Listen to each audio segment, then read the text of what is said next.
అఖండ 2 అఫీషియల్గా పోస్ట్పోన్ అయిపోయింది మామ. ఈరోజు వాళ్ళకి 14 రీల్స్ వాళ్ళకి ఏవో ఫినాన్షియల్ డీలింగ్స్ ఉన్నాయి.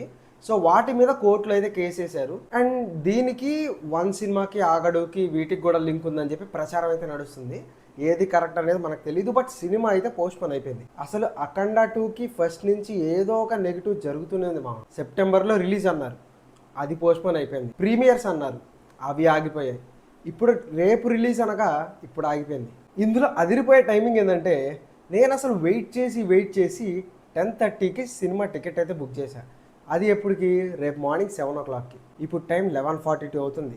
జస్ట్ ఇప్పుడే ట్విట్టర్లో ట్వీట్ చేశారనమాట. సో ఇంకా నెక్స్ట్ పాసిబుల్ రిలీజ్ డేట్ అయితే December 12th ఉంది. కానీ అప్పుడు కూడా ఏవో సినిమాలు ఉన్నాయి. ఇంకా లేదు నేను సంక్రాంతికే దూకుతాను అనుకుంటే సంక్రాంతిలో పెద్ద పులి లాంటి సినిమాలు కూడా ఉన్నాయి. అంటే అటు పక్కన చిరంజీవి గారు ఉన్నారు, ఇటు పక్క ప్రభాస్ ఉన్నారు. అవును, ఇన్ని నెగిటివ్లు జరుగుతున్నాయి కదా, మరి రాజా సాబ్ వదిలే, అటు వెళ్ళొద్దు.